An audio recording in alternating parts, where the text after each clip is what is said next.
Everyone wants the invisible boots skin for their human female Mesmers. Enough so that this skin sells for 3,499 gold on the trading post. This skin is a super rare drop from the treasure mushrooms in Maguuma jungle. Besides that skin, however, this mob also has pretty decent guaranteed drops daily, which makes it a viable cozy farm. This will be a short video as the entire thing is quite simple. I'll quickly go over what you need to get to the mushrooms, what you gain from them, and finally how to convert the spirit shards, loot and shoes to useful resources and gold. Starting with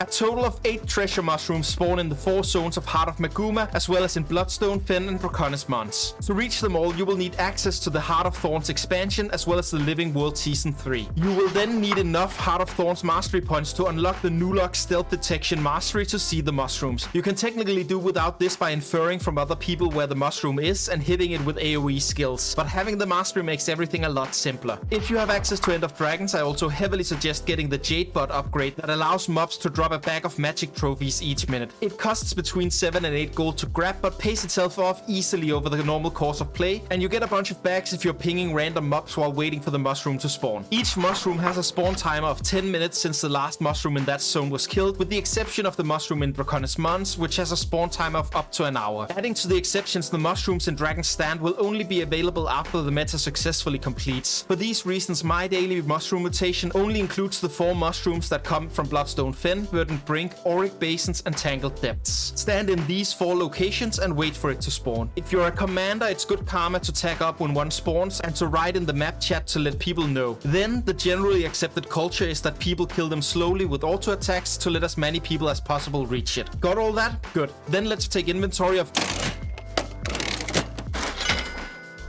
Killing your daily treasure mushroom will always leave you with some spirit shards and generic loot. On rare occasions it might drop something extremely valuable like the invisible boots. Loot is the easy one to explain. Throw all the materials into your bank storage as you might want to use them in the future, then sell all your unidentified gear packs and salvageable white loot. Quick note here is that it's worth identifying the rare gear and salvaging it to avoid the trading post fees if you need globs of ectoplasm. And lots of projects might want those globs, especially once you begin considering legendaries. The high-end valuable loot like invisible boots makes the 15% trading post fee an extreme expense to pay. 15% of 3,499 is, after all, 525 gold. To avoid these fees, there are community brokers that you can find who will facilitate an exchange between you and a willing buyer to eliminate the risk that you mail away the boots and they never mail back the gold. One of the communities that are most highly regarded in this space is the Overflow Trading Company. They have a Discord server filled to the brim with advice for safe trading and a list of recommended brokers that will take a fee of only 1% in return for ensuring safety for both parties. I'll link their Discord below. The spirit shards I value at 80 silver per shard, though you will often gain significantly more. The conversions of these materials are a bit more specialized than it makes sense to go into in this video though, but you can find the information in this video linked on the screen now. See you there.